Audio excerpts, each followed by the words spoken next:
Welcome car audio enthusiasts. I'd like to say that finally we have finished the Jeep Wrangler.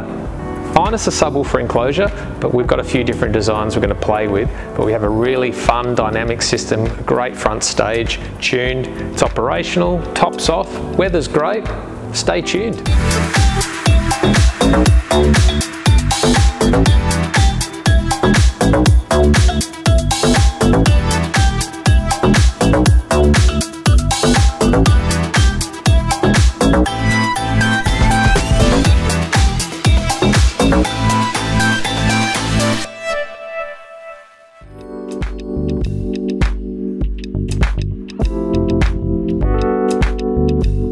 Well, thanks for tuning in, everyone.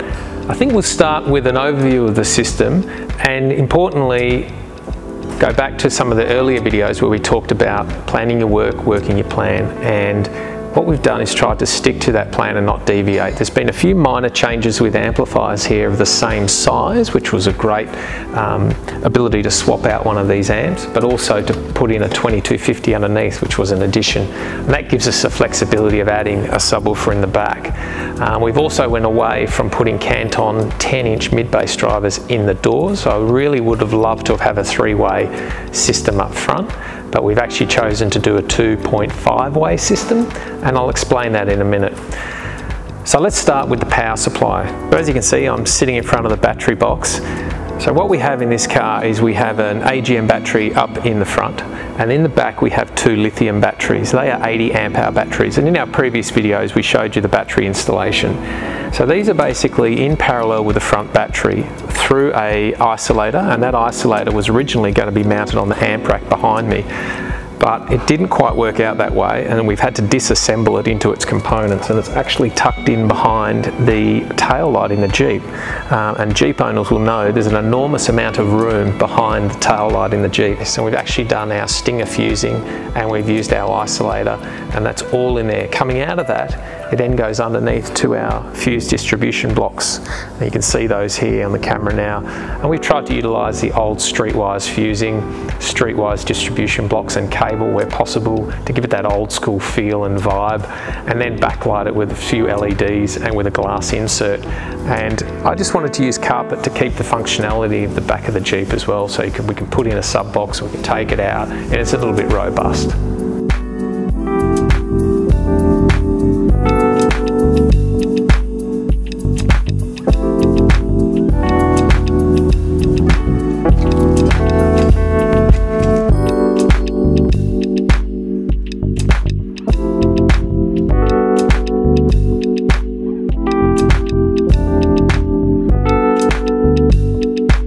So as you can see behind me, we have all our Orion amplifiers from the 90s. These are Orion XTR 275s. Now in the previous video I talked about each of the amplifiers and what they were doing, but I just want to expand on that a little bit. So we've configured one of these amplifiers here will run a left mid-range speaker. One of the amplifiers here will run the right mid-range speaker. So they're bridged, so they're only receiving, this one's only receiving a left input, this one's receiving a right input, and they're bridged. So we're looking at 300 watts RMS for a left mid and 300 watts RMS for a right mid-range speaker. Plenty of headroom, lots of power on tap if needed. The other 275 up here is simply a left-right, and that is running the front tweeters because we don't need so much power on the Canton tweets.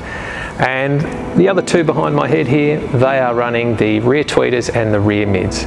Now, basically in one of our tunes, that rear system is switched off because the speaker bar is right above your head, and it will kill your sound stage completely. You'd have the speaker blaring in your right ear as you're driving the car.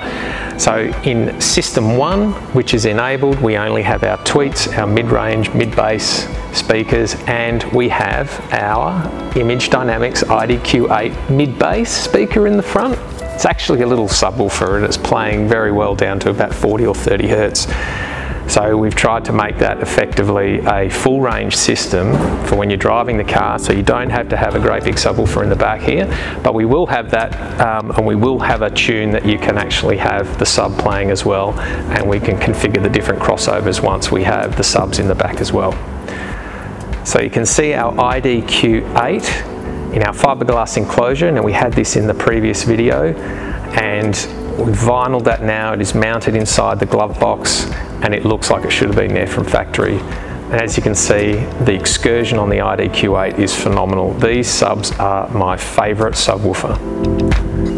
So as we talked about in our previous video, we adopted the Alpine X009E, which was the head unit 9-inch display specifically for the Jeep Wrangler. Very disappointed, I think, in this head unit, to be honest with you. For the price you pay, the functionality is extremely limited. On top of that, we found that there was some noise issues, so we've disabled most of the functionality and used an optic fibre cable straight out of that head unit into the Helix DSP Pro in the back, and we eliminated now all the noise that was being caused by that Alpine head unit. As you can see, on top of that, we've got our Helix Director, which controls the system. Individual subwoofer control, individual master volume control. We've got access to all our different tunes in there for whatever configuration we want. And it is made in a custom fiberglass enclosure, which is painted to match the Alpine bezel.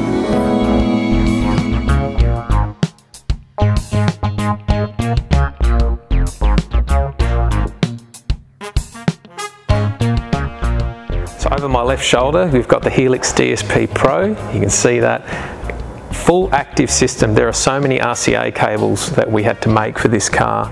Every one of them handmade, cut to length.